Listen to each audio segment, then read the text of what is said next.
歡迎收睇版長自家火鍋特約美味香港之美食新形勢。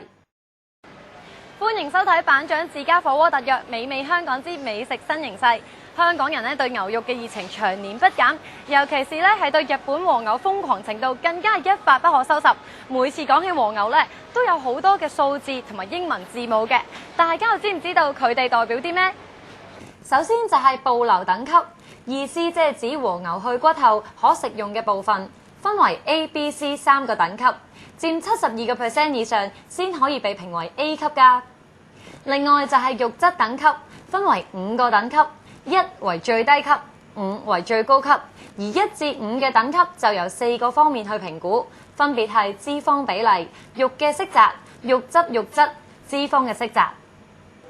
講咗咁耐，係時候要入正題啦。今日我要為大家介紹嘅就有呢個鹿兒島和牛火鍋定食啊。當然唔少得就要有主角鹿兒島和牛勝啦，仲有6白黑豚菜餃、八爪魚吸嘴墨魚丸、蟲草花豬肉丸、野菜勝同埋烏冬，兩個人食就啱啱好啦。好，等我而家先食下呢一塊和牛西冷先。嗱，錄2-3秒就 OK 噶啦。1、2、3。食得，我第一次食火鍋食和牛係原來係真係可以入口即溶嘅喎都。好，唔講咁多，等我試埋呢一個和牛臘肉先。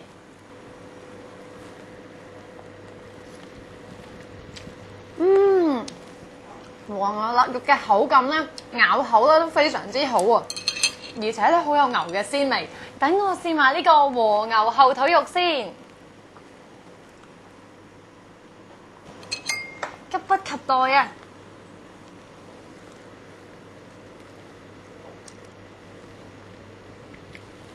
呢個後腿肉嘅肉味更加濃郁啊！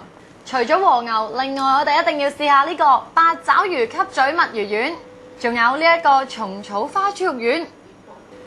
哇，好彈牙，同埋你一路咬落去你會咬到好多八爪魚嘴啊，所以佢食落去係比一般嘅墨魚丸係特別彈牙噶。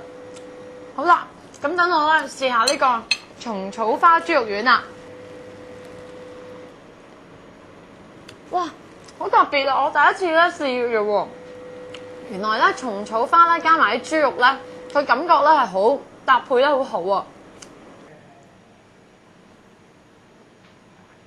如果大家想試啲再特別啲嘅就可以order 一個日本金目鯛魚頭配番茄湯底，咁就可以令其他火鍋食材味道更加出眾㗎。